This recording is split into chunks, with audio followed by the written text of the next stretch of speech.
Where is this going to be broadcast? We're live on LinkedIn right now.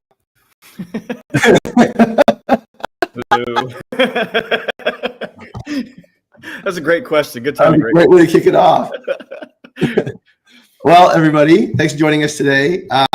We were fortunate to have Rick Holcomb. Mark, the reason why I launched it, Rick, is because it was giving me a countdown to get it started. So I was like, oh, I got to launch this. Yeah. Mark Sharp from the Maintenance Academy. Rick, he's one of the leaders at IRM on the training side of things. And I appreciate everyone for joining us today. Try this, sure. And joining us today on this call. Really excited for this conversation, specifically around the whole gap we've got in operations and execution around operational excellence. Here's one of the challenges that I keep hearing. Let me just see if I can fix this. View on LinkedIn. This all started with an interesting conversation with Thomas DeMiranda at Campus Advantage, who's now with Yugo. All right, you got here? Perfect. We got Oscar here with Yugo. Hang on a second. Let's go a little live thing here. And we talked about how Yugo acquired Campus Advantage, and the extent of that is that they were going to start competing on brand. And the conversation went from brand into talking about operations and aligning brand promise operations, and then culture, and then it came into training. And so thrilled to have the three of you guys with us today to talk about this conversation, because what's exciting about this kind of like competitive landscape on competing on brand, how it's done in other spaces, and then what does that mean for how we organize, optimize, coordinate to achieve these objectives with the people on the ground. Because I don't feel that you can compete on, companies that compete on brand or compete on operations tend to have, I mean, like hospitality, like, all the different other industries, airline, they've got a really strong training structure. And we're hearing some gaps on that, and we can talk about that. I don't have the best experience to comment on that, and this is why I have you gentlemen on the show to talk about it. So we'll go around the conversation, top right for quick intros. I'll start with you, Mark, and then Rick, and then Oscar, and we'll kind of get into it when we talk about operational excellence. And really the conversation today is like, how does training impact, affect, and ultimately who owns that operational excellence so that we can deliver on these promises that we're making to our owners, to our residents, to even our staff. Mark, why don't you start with the introduction? Hey, my name is Mark Sharp. I am the Director of Maintenance Education for the Maintenance Academy. I have 24 years in the multifamily maintenance side of the business, and I am extremely happy to be a part of this conversation. I think this will be a lot of fun. Well, thanks, Mark. Rick? Hey,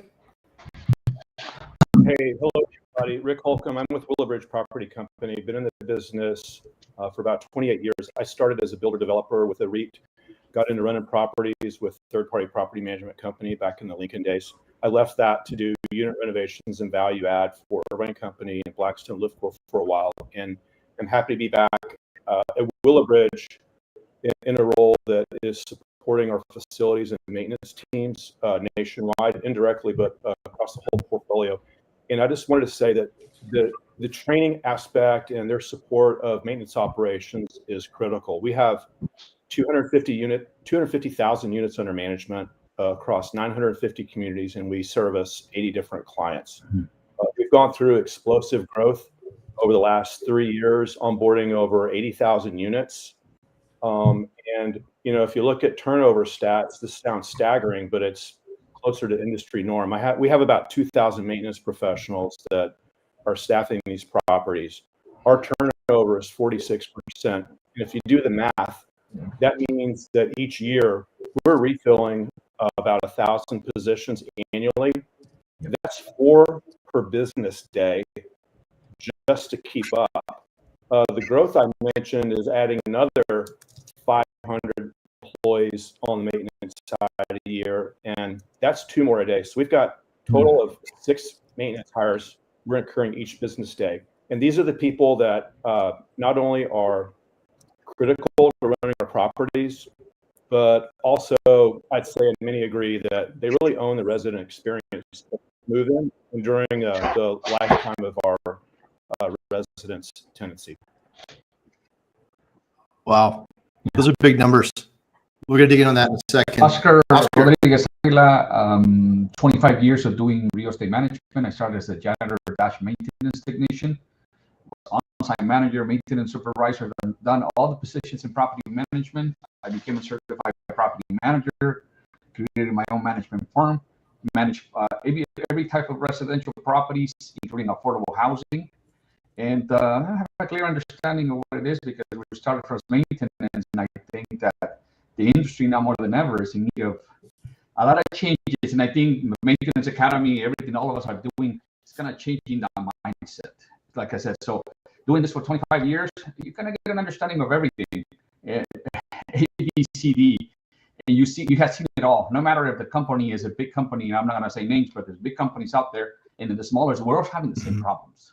And that's why I think the Maintenance Academy and all of us combined, we're understanding that. And I think it has to do with education. It's a combination of a lot of things. Yes, definitely the backbone that I see it's always been on the maintenance, risk management, operation. That's always been the backbone of our industry, meaning that anything that can go wrong in a lawsuit or anything, especially in California where I am, it's the capital of lawsuits. It's the key is the issue is everything somehow is connected and involved on some type of maintenance operation task. Whether we go, because the first issue in an eviction, for example, will be liability. Liability claims. That's the first reaction when there's going to be a counterattack and a claim and an eviction or something.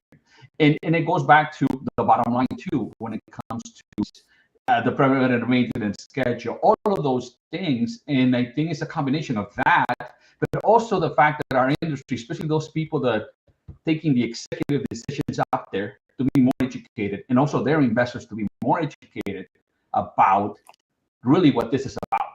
Because like I said, it affects the bottom line. An example would be life expectancy of a water heater. If you don't do preventative maintenance in a water heater, now let's say the life expectancy is 10 years, but if you're not servicing it, it's going to shut down in 5 years. So it comes down to numbers. And I think that's where the industry has to understand that we need to change that. And that's why we have new applications, AI, and all of things coming in can help us as tools. We know everything that we know. We as professionals, we have a toolbox. We're going to provide you the toolbox. We're going to provide you the tools. But you owner, you investor, all of those people are going to be able to which tool you want to use to be like that. So I think that's the key. And in maintenance, I mean, like you mentioned, what Rick is mentioning about the 40%, that's very common in the industry. In 2030, most of us talked with several colleagues when we have the other thing that we do every 2 weeks. I mean, by 2030, we have to have specific numbers of electricians and plumbers. If not, we're going to have to be in deep trouble. A lot of people are retiring. And now we have this issue of educating the whole industry about this. Like I said, it's education. It's educating our investors, educating ourselves of the key component of what maintenance operations and risk management is about. Because it has to be you need to make a business decision, an educated decision, how you have to approach this. Otherwise, we're going to continue to have the same problem, no matter if you're big or you're small. That's the reality. So I got a question for you. So we're anchoring on the turnover question and the retirement question, the retirement problem. What is a healthy, given the role, right? What is a healthy turnover rate? It depends. Who are you asking? Well, yeah. So, Mark, what do you think? We'll start. Go around. Get your opinions. Like, what do you think is a healthy turnover rate? That is because this isn't a 7-year job, right? So, what's a healthy number that you could manage toward? I mean, Rick's laughing down there. That scares me a little bit, but it's like a healthy turnover number. Obviously, you'd love to say none, but healthy turnover anywhere from 15 to 20%, I think is doable. because at least at that point, you're keeping up with the rate of growth. So you might be turning over people on one property, but you're promoting them to another one. So at the rate properties get bought and sold every day, I would think that 15 to 20% number on turnover, but that includes advancement within the company. Okay. I would. Yeah. So Right. exits and Sure. advancement. Yeah. Rick, what's your thoughts? I was chuckling. I almost think it's an impossible question to answer because there's a lot of constraints on it. It's nuanced. In the third party world, it's nuanced by how we balance the tools that we employ our team members with and what their quality of life is, not even on call, but on site. And frankly, what they're paid too. And a lot of times that is, well, I'm not going to say limited, but is controlled by people that we serve, right? So we try to do the best we can to facilitate things that might overcome that. But I think 10% would be super low. I think, we need to be comfortable with a steady state, right?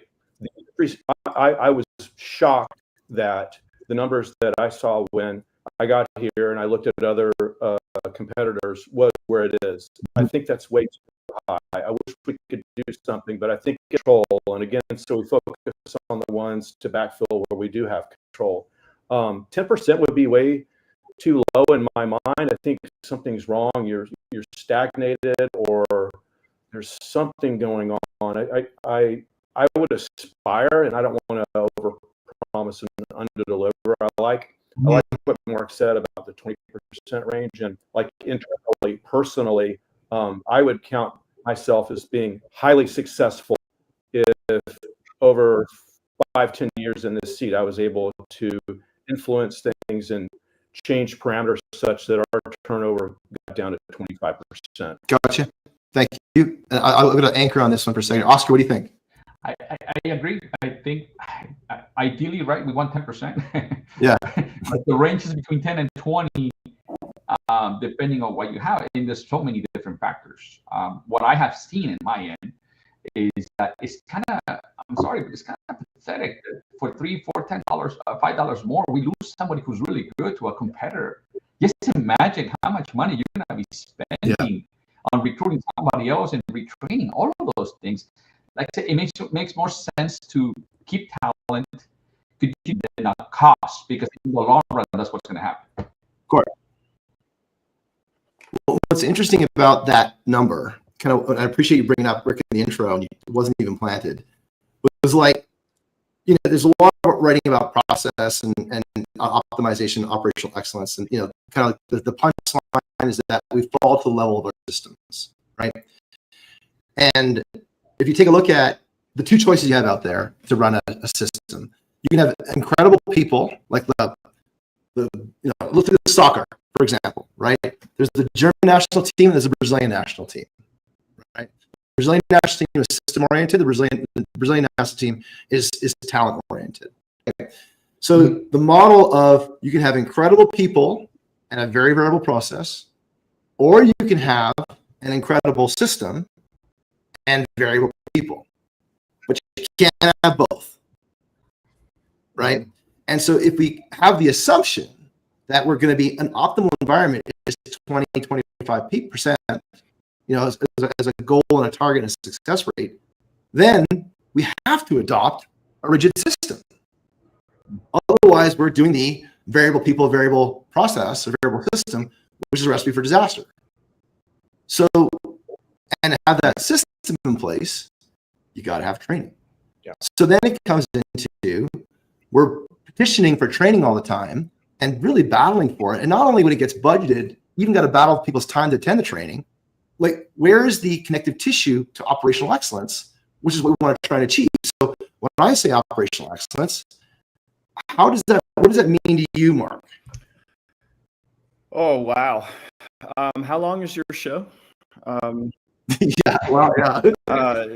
No, I mean, operational excellence to me means you have a happy marriage between management and maintenance. Mm-hmm. It means you have a team of people showing up to work every day to work for the property, to work better for the residents, to work for their stakeholders, their owners, their managers, like whether you're third party or owner operated, doesn't matter. Like if you're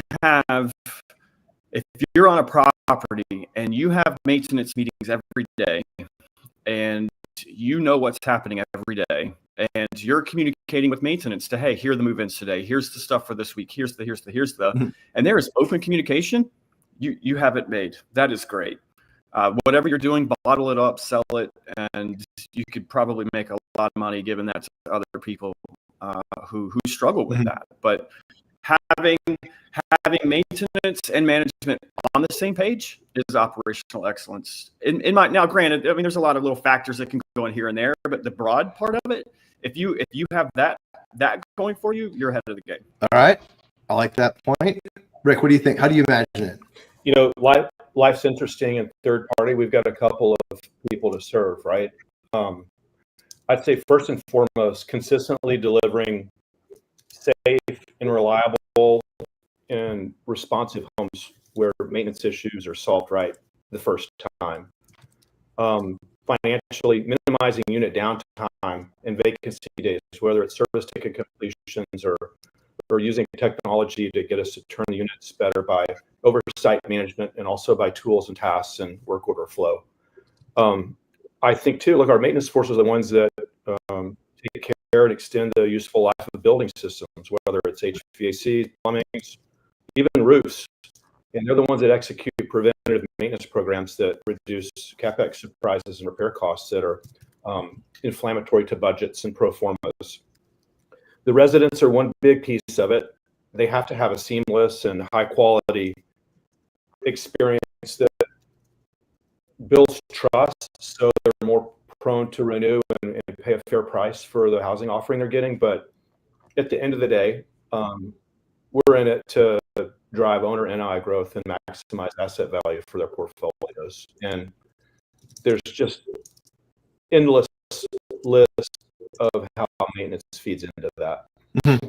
It doesn't stop. It's the asset. Yeah. At the end of the day, there's a banker that's financing a building that creates revenue. It's not more complicated than that. But if the building crumbles, the revenue crumbles, and the loan can't get paid down, that's no good. Yep. Oscar, what's your how do you define operational excellence? How do you? It's a combination of a lot of things. But what I would like to bring into your attention, mm-hmm. For example, we go back to the same thing.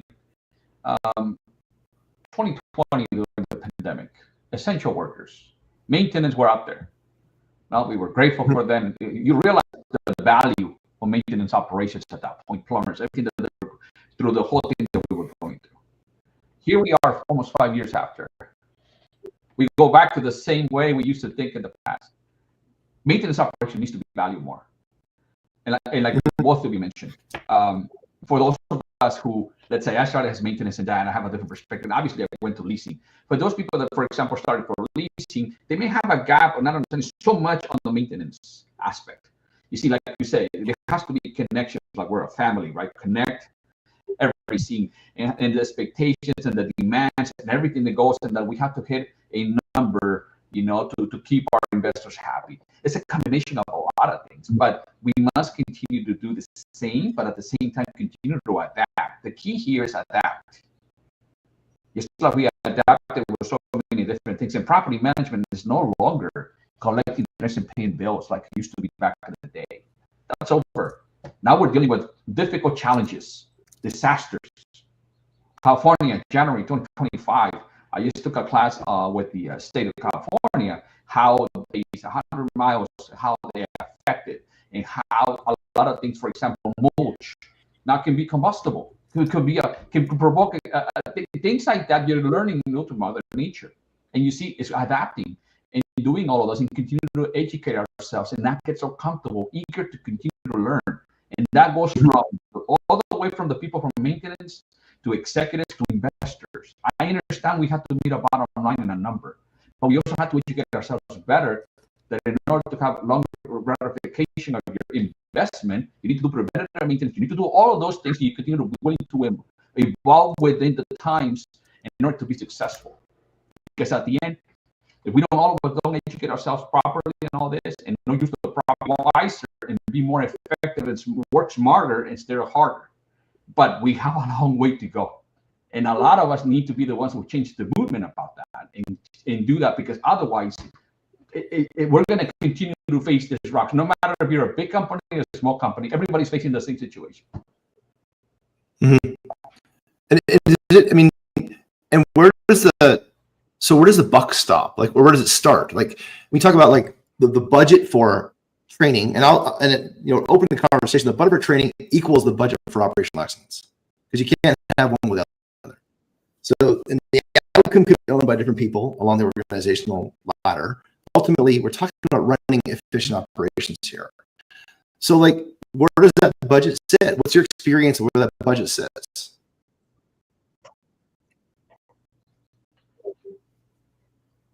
Yeah, sure. Oscar, go ahead, and then we'll go around. Like I said, it goes back to the same thing. It's the mindset. It's like you mentioned. It's like us. As we get older, we need specific things to be done, right? It's exactly with the buildings. And that's the best way, is saying, hey, the building is getting older. We need to do preventative. This is certain things that are set that we need to do in order to continue to operate. Mm-hmm. And this is what we predict moving forward. And a roof that has maybe 5 years in life expectancy. And now we have to start allocating that for our capital improvement. All of those things need to be aligned with the budget and giving the investors a bigger picture of what we're going to be facing. So that way it's not surprised. I feel that sometimes in our industry, we're just on a 1 year, because we don't know how long we're going to keep those properties, right? And then if we're managing them, so there's going to be a change, and we're so stuck in that year, but we're not projecting as much as we need to emphasize. And I think that's how you do education, where you're giving systematic plans and specific schedules of how we do that. And now we have that set.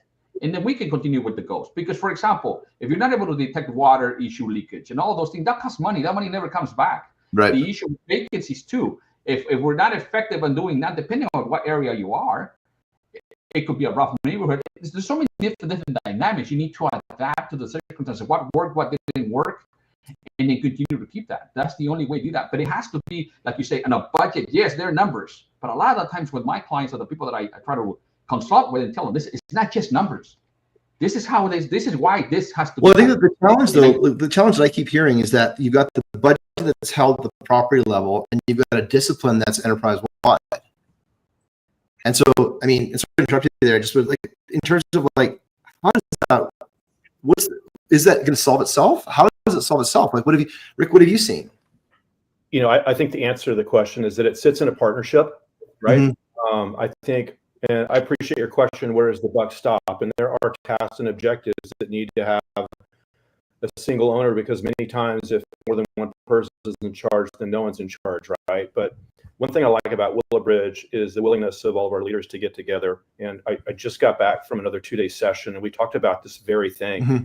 at length.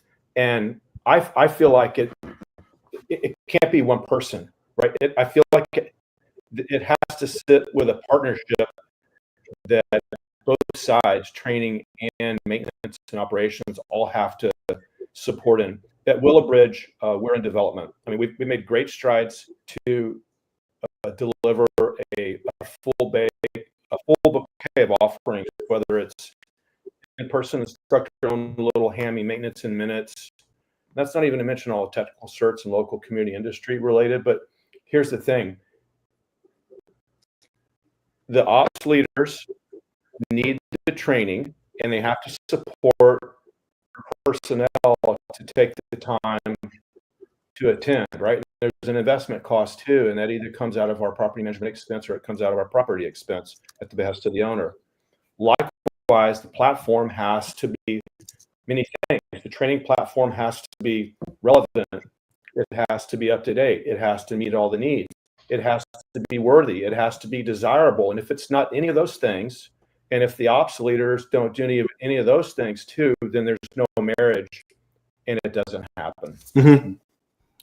Mark, what do you see? Like the buyers, the sponsors for the Maintenance Academy, how are they kind of like aligning themselves with? Yeah. Back to your question, where does the buck stop? I was I laughed internally because I saw a meme recently on Guillermo. You may have seen it too. I think we both commented on it, but it was a photo, and it had the term pretentative. Yeah, I was chatting with the tech that coined that phrase. I was chatting with them. And I was like, I wrote an article on it afterwards because it was perfect. I saw it and it made me laugh. I just was like, oh God, that is. But then it hit me, and it's like, wait a minute, how true is pretentative maintenance? And the reason I struck with that when you asked the question about where does the buck stop, and it made me think about that thing. It's like you get online and you see all these. I'm not throwing. I need to be careful about what I say. I don't want to get canceled here or hurt anybody's feelings. But it's like, hey, look at us. We have all these bells and whistles and all this. But what are you following through with, right? And that's why the pretentative maintenance hit me so hard, because it's like, okay, we have but do you, right? So where does the buck stop? It's okay, if you're going to spend time and money in creating these programs to train your people, to invest in your people, to show them they're worth it, then give them the time to do the training. But to echo 100% of what Rick just said, it has to be relevant, right? Like, I mean, putting somebody into, hey, we're gonna send you off to this webinar thing that does me no good whatsoever. I mean, CPO training, EPA, Section 608 EPA, CPO. That's not training. That's a certification, right? That is an advance in your career to help you do your job better. Is continuous education. Training is like what the Maintenance Academy is trying to do. We're trying to take relevant information for the multifamily maintenance industry and make it accessible for free to anybody, regardless of what you do, regardless of where you are. You could be property manager, you could be regional, you could be owner, you could be maintenance tech, your first day on the job. And the Maintenance Academy is going to have something for you. So our stakeholders, our investors in the Maintenance Academy just want to see education in the hands of everyday multifamily maintenance techs, because they don't get it anywhere else. They don't. So then what's interesting about this is you've got the problem, right? You've got the funding, you've got the availability of resources, some are even free. Then the but happens. So it still isn't like to your point about like the walk and the talk aren't lining up, or is it the fact that just like there just simply isn't enough time? Like, is it coming out of the fact that this is an overworked job, and given the choice of attending a training or maybe seeing we're only working 40 hours this week, right? Or that they would choose. It's like, where is it, like, because everything seems like this should be a head nod and like a stack. That gap, where's that gap between like enterprise vision, mission statement, the budgeting for it at the regional VP, et cetera level, the delivery of it through organizations, entities, programs, and then the result of the application of all that stuff. Like, how is it in your experience? Let's start with this. What's working?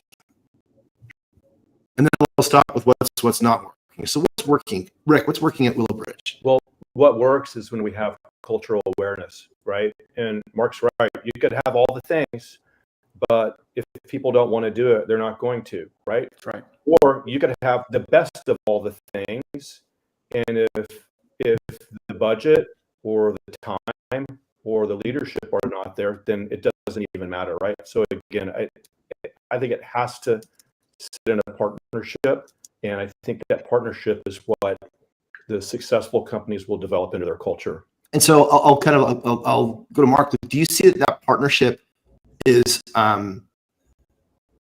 like authentic? I think it wants to be. Mhm. I think it's set up in a way that it wants to be, but again, you've got to have this extremely happy marriage between the two sides of our business, Mhm. maintenance and management. You have to have this happy marriage so that the property manager doesn't say, "Oh, hey, I signed you up for this training that I need you to go to." The supervisor's just going to say, "I don't have time for that. I don't need to go do that."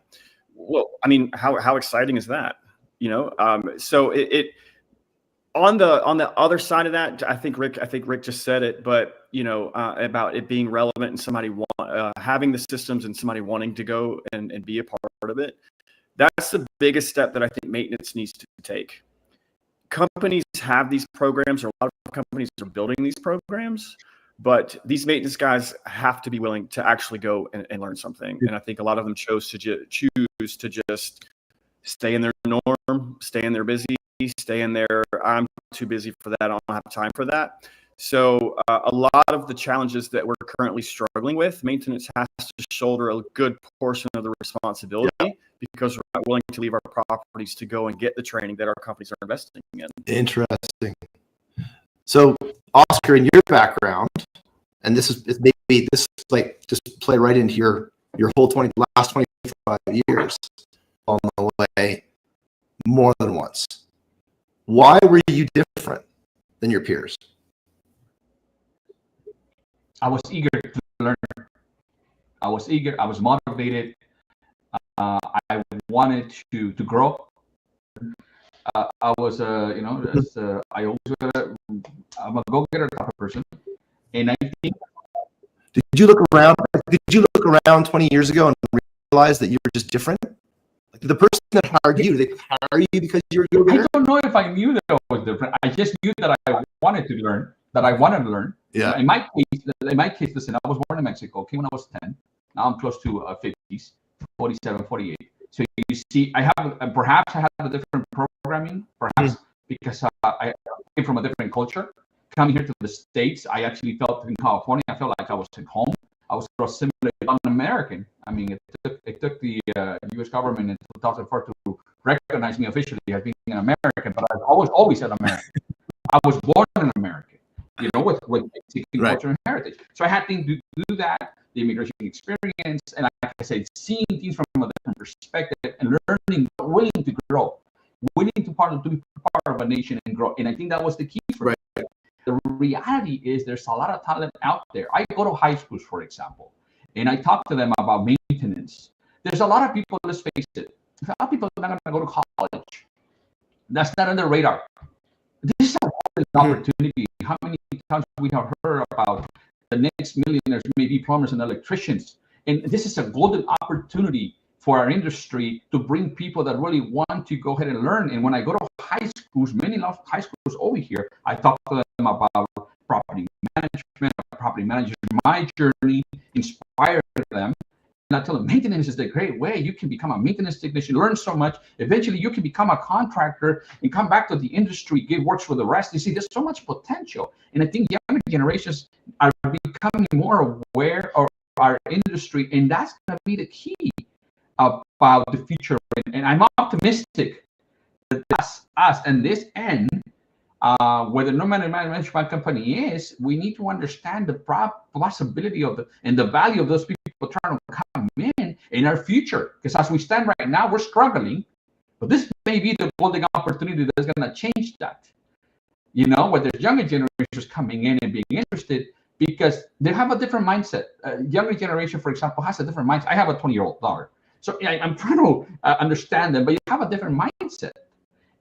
But they also see these great opportunities once you let them know the possibilities that they can do and they can have a good living. This is a great way to do. But also, for example, what I see, one of the things that I see, for example, back in the day in my time, I was a maintenance on-site manager. I wanted to go to university, work 2 jobs. I did what I needed to do, 2 jobs, and then go to college in the evening and pay my tuition. And I was a maintenance, do what I needed to do. But this younger generation, maybe incentive part of the compensation helped me a lot. But lately in the industry, sometimes they don't give a really good incentive of doing less of a concession. And it's not appealing as much as part of the compensation for some people to really come to the industry. I see that. You bring up a good point though. Like, so is it the talent? So, okay, what we've agreed on here is that maintenance has ownership in this outcome, meaning that they have to, like, you know, to a person, they've got to put their hand up and want it. You know, we talk about in EOS, they talk about get it, want it, and capacity. Get it, you get the job, you want the job, and then the capacity part you can work on. But get it and want it are non-negotiable, right? So that's like for an optimal hire.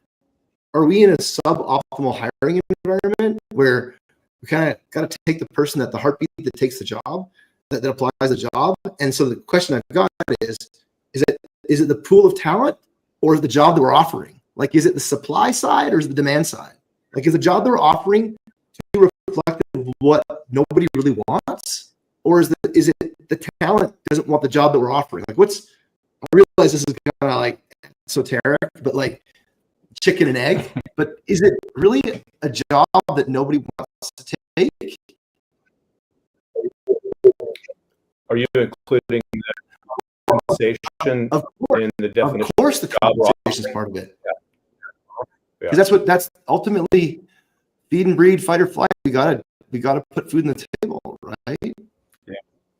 So is it, and then I'd also go as far as saying, is it also the tools? Like, if I'm going to make you a promise to commit, so like let's think of the employer as having to make the offer or seek to close a deal. I'm going to make you a promise of career development. I'm going to make you a promise of benefits. I'm going to make a promise of a balanced life.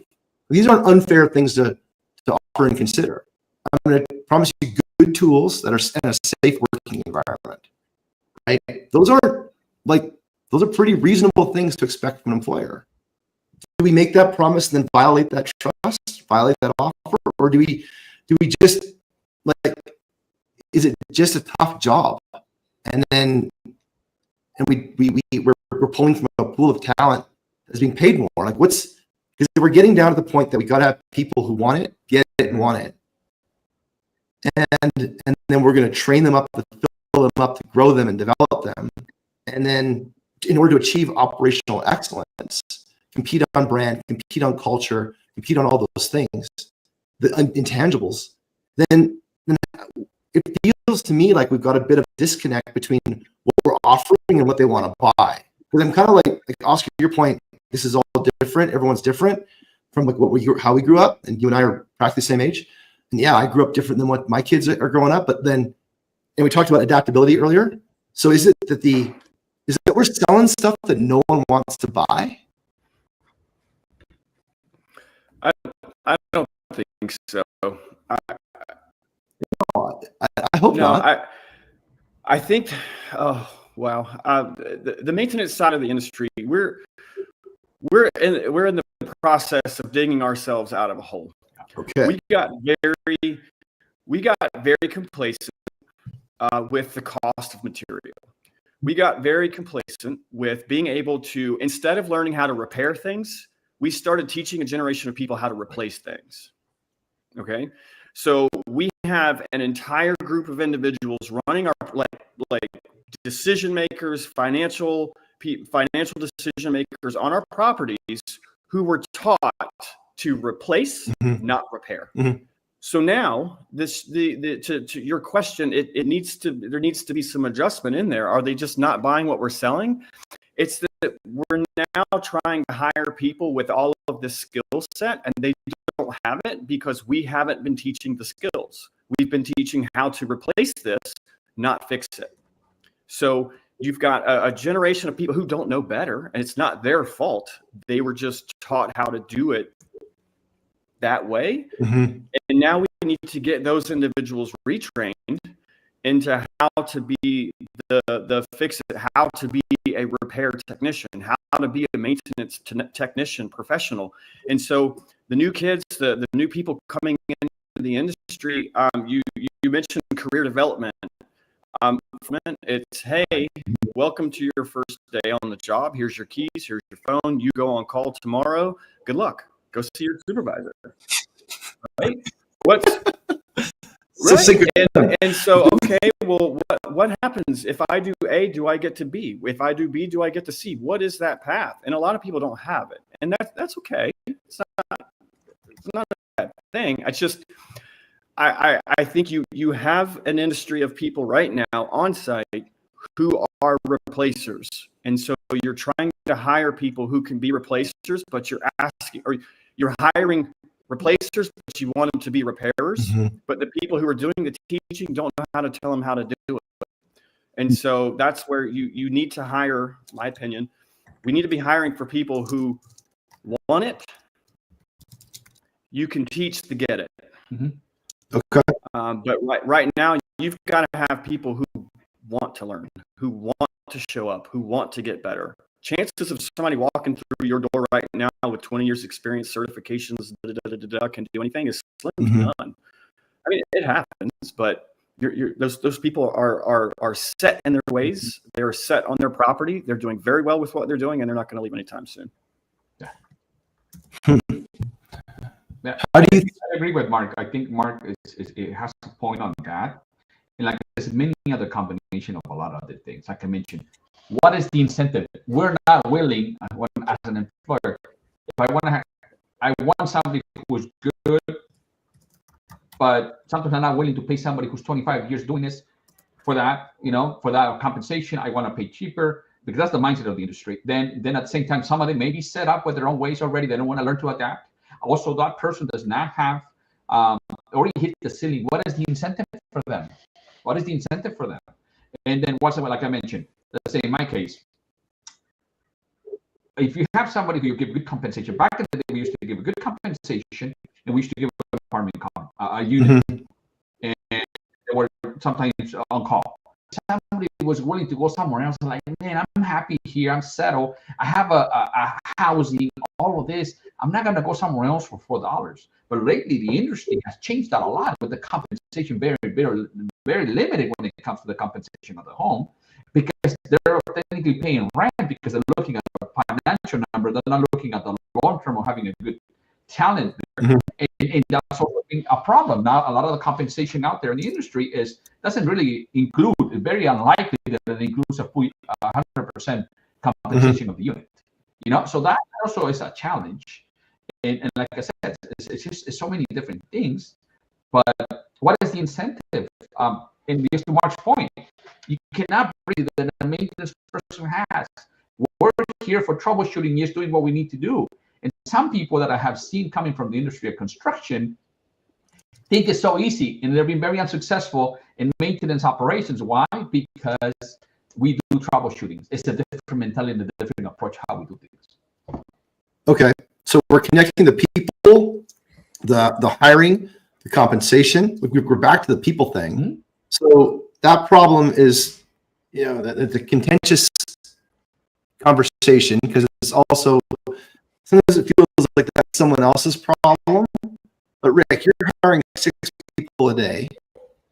What's the system there like? How are you doing it to make sure you can shape the organization? Here's the deal, and are we yet fully? I don't know, but are we moving there? Yes. Here's the deal. There's more forms of compensation than just pay, right? Correct. There's quality of life. There's pride in the service and the job you do. There's growth and development and career advancement, but also there's the every day, every hour, every minute experience. Like, how hard is it to do the job you're supposed to do? Are you happy doing it? Do you have all the tools you need? Or are you resentful, right? Because you have to do it. Is it attractive? And like what Oscar said, are they incented to take this job? And there's a lot of other places to go. They can go be a tradesman. They could go start a company. They can do all these potentially more glamorous things. So I think it's back on us as industry leaders. Like, what can we do to make this job better? And one thing I'm afraid of is, and Mark, tell me if I'm using your term wrong. I love it. You said replacers, right? But if we keep replacing these people, these 6 people I'm hiring today, with the same person, and we're not advancing the industry, then are we really creating anything, or are we just on a merry-go-round and we're not going to get off anytime soon? So then that brings up the question, right? If we don't solve this, I don't like to say the word fired, but where's the buck stop? Like, if we don't solve this, like, we connect the dots between who we hire, the job we promised them, the work, and those 4 things you chatted about. Like, we talked about the career advancement, how important that is, and then we talk about the how that affects just the whole operations of everything. And ultimately, NOI, ultimately net income for a fee manager, right? Those things ultimately are affected by correcting these things. Who has accountability on fixing this? Like, is there a person, imagined or not, or a job role in the company who it says in their job description, you are principally accountable for operational excellence and making sure that we run this company smoothly, efficiently, with the best resources we have, given the constraints of the operating environment? Because we're operating assets here. Like, in other asset-based industries, there is a single throat to choke when people get hurt, when they can't hire people, when the numbers of operating efficiencies are off.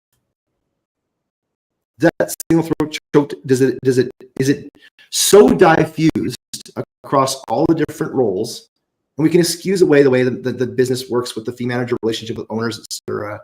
But is it so diluted that it's actually impossible to find a single throat to choke for this accountability? It's definitely a variable answer, right?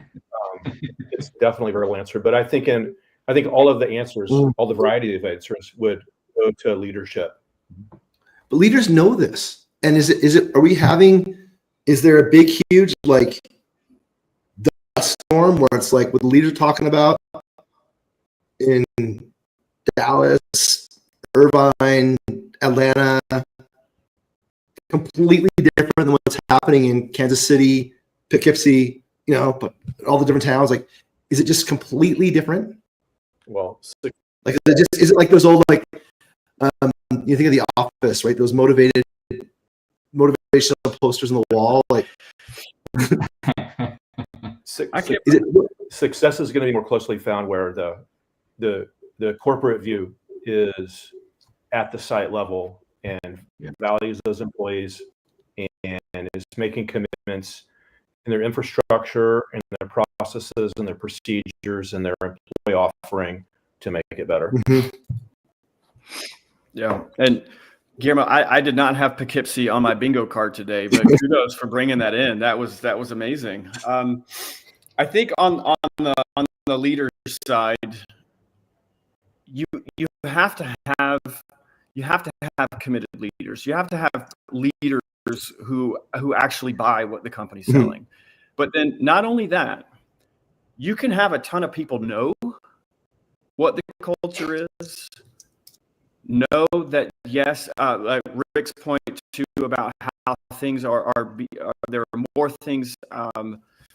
I can't remember the exact words, but he was just talking about how it's not just about pay. There are other forms of compensation. You get insurance. There's a lot of other things in there that are part of the compensation. So it's not always about pay. It's about culture. But it's one thing to know it, like to know that this is what our company does. It's something completely different to be able to portray that. It's something completely different to be able to get buy-in from your team. So leader, I think the buck stops, or the people who need to be held accountable, the throat to choke, would be the leaders of whoever's responsible for creating, for selling that company culture, for making sure that the individuals who come into the door, who come into my company, understand this is what we're providing. This is your path. This is your compensation. This is what we're going to do for you. All of the things. And if that's not getting portrayed properly, then we're going to have 46% turnover in a year. But is it the case of like leaders, like, are we championing a problem that isn't a priority? Like, I really, it sounds very contentious, right? Yeah. But ultimately, and I realize it's not a safe. There's no safe answer out there. It's like talking about, well, I can't even talk about because you can't talk about it. But it's like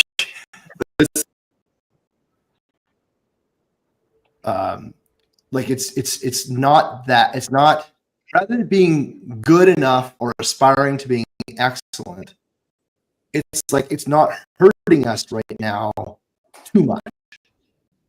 Can I try to answer that in a safe way? I appreciate that. Yeah, because I safe way. That's hard, and we're live. I know that, but I would just say that without that priority, the professionals are going to be lost. They'll be left behind. Correct. Mhm. And that's a little bit about where we are right now. This is what it kind of feels like. Mhm. But is anybody saying that? Like, it's not just the three of us. Like, I mean, we know that. I mean, I've been on the facilities calls. I've been on, and I've walked 100 sites in the last like 4 weeks, and the maintenance guys look beat up. They look exhausted. And Mark, you would see them coming into your classes all the time. Like, I want to do whatever I possibly can in my human power to help these people, because they're working so hard, doing, and in many cases they're doing work the hard way. Right. And if that's the promise we're giving them, are we shocked at the results that we're getting? They don't feel value. I don't think they feel value. There's a disconnect in the industry. We all know the problem. All of us who are in leadership roles, we all know the challenges. We already know, but we're not willing, at least some as an industry, and it's changing, but we're taking baby steps.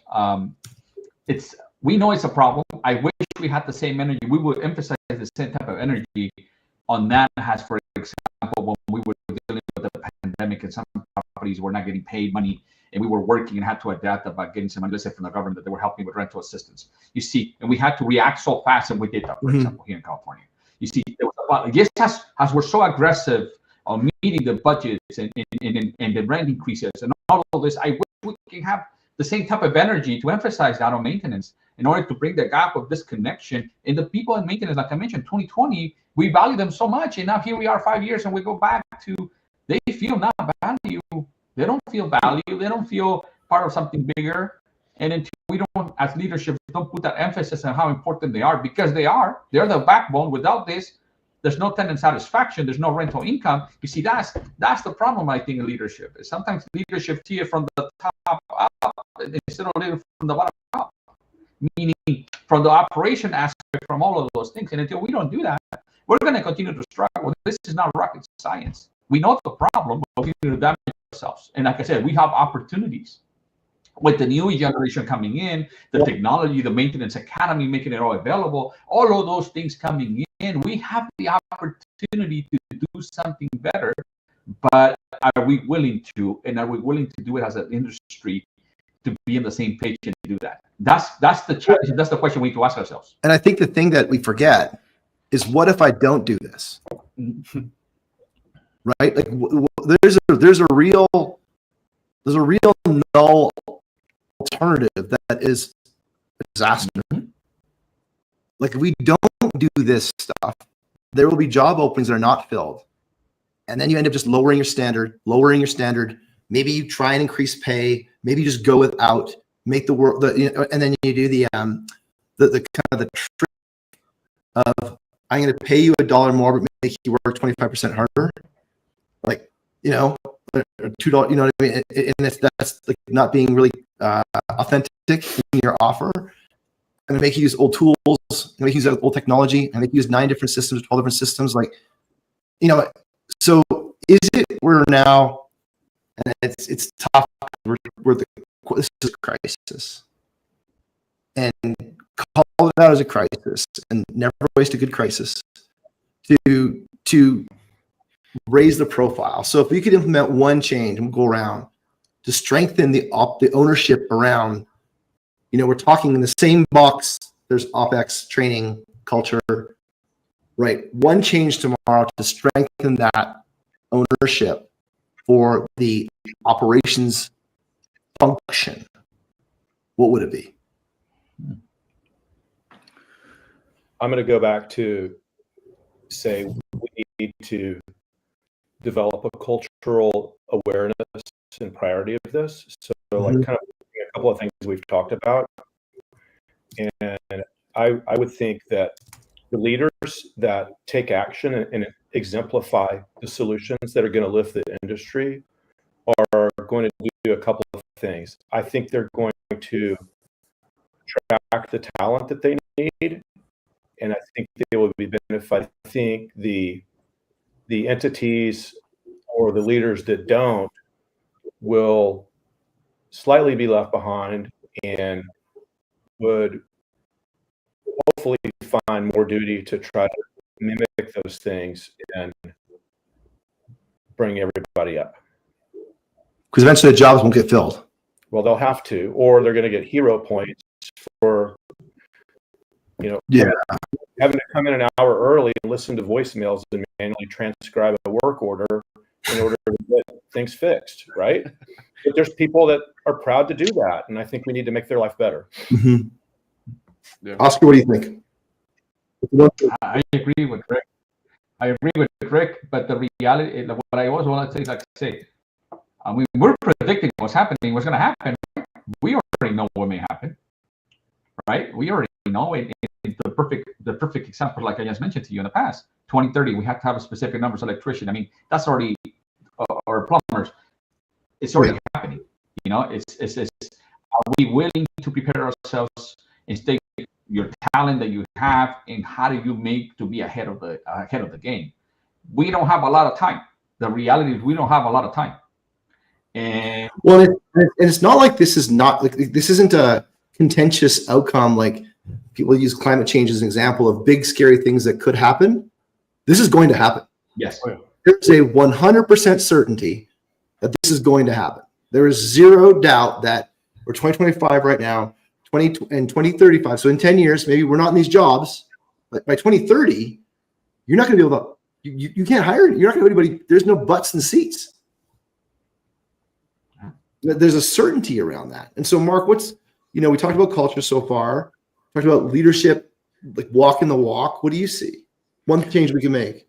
One change we can make. I'm going to go back to I'm going to go back to my relevant statement. I think Rick and I both agreed that we needed to make things a little bit more, not a little bit. We need to make things more relevant. And as someone who applies to go and speak at conference, and when you're going through this, it's always like, okay, who is your message to? Right.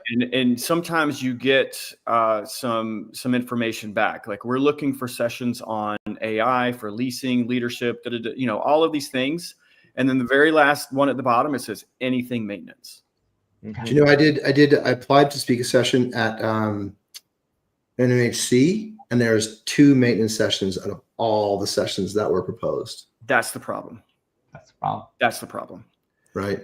Anything maintenance is not showing me that, man, I'm probably never going to get another speaker job, but like, if that's not, I'm sorry, it's not showing me that you care. If you can throw anything maintenance into a bucket, I could literally type anything and just put maintenance, and most likely get selected because, it's maintenance, go. You have no idea. But be specific. Be relevant. What do you want for maintenance? So your definition for relevance is it's relevant to the audience, right? So the training that's relevant is relevant to the people that are taking the training, not just current standards. You're updating your Freon certification or whatever. It's just like, this is important for you. Right. So flipping the table from, I need you to take this training because we need you to take this training, to, you should want this training because this is going to help you get paid more. Right. This is help you work less. Exactly. Right. Exactly. You can have better, cheaper, or the thing is always, we need to do it better, cheaper, faster. You can't have all 3 of those. And so, somebody, Oscar, Rick, somebody mentioned, doing one thing down in Texas is going to be completely different than Poughkeepsie, than, wherever your association is, wherever you are, like, what do your people need there? Like, that's what I want to build. That's who I want to talk to. And I can talk to the people in Poughkeepsie, and I can talk to the people in Texas, and I can talk to the people in South and North Dakota and Wyoming all day, every day. But give me something specific. What's going to benefit you in your territory today, right, that you can take back to your job? So we've talked about, and we're closing out here, so I'll tie it up together and correct me if I'm wrong at all. So we need to make so we need to budget it, and it's being budgeted some now. We need to make it available. We need to ultimately commit, show commitment, prove commitment. I'll say prove commitment, not just show commitment, prove commitment with action, that this is a function that matters. Otherwise, this function has choices and it's going to walk. And if it walks, what happens then? And there's a very real reality of those that get it, of those that want it, in 5 years, which is the duration of maybe someone's appointment at the leadership level, there's been no more choices left. And you knew about this for 5 or 6 years. So the preventative maintenance mindset around a boiler unit applies to this labor category and this function, where we've got to be actively looking to resolve the problem by improving the offer, improving the conditions, improving the maybe even the people we hire, so that we can actually have a license to operate in this business. Because if we don't, we're going to lose our license to operate, at which point nothing works. Does that sound about right? Yeah. Yeah. Yes. Yes. Awesome. It has to be prioritized with leadership, time, and money. Yeah. And roles. And those show up as positions. Yeah. Like, not just budget that's like on the corner of someone's desk. It's someone's priority. So that throat, there's a throat to choke. Because otherwise we're gonna end up like looking pretty sheepish about the outcome that's inevitable. Mm-hmm. Well, gentlemen, this is a good conversation. I hope everyone that was listening today got a chance to pull something out of it. I think that to translate it to someone's listening at the site level, there is an opportunity at the site level to make a difference too. Oh, yeah. So we talk about, because leadership is every single layer. And I think that the challenge that we can put out to the people that may feel they don't have any influence is to be a leader with your culture at the site level. Because you can make it, to your comment earlier, Mark, you can make a difference in your own local environment. You can make a difference to people you talk to every day. You can adopt the culture, and I'll say defend your people to improve themselves, to get better. And that's something that, a super in one building, in one property, can make a difference. And that's going to pay out. Will. Right on. Well, thank you, gentlemen. Thanks, everyone, for listening. This is a lot of fun. Thank you for letting us walk the fine line on what might otherwise be a contentious conversation about accountability for operational excellence, which is ultimately profit for fee managers and NOI for asset owners. Thanks, everyone. Thank you for listening.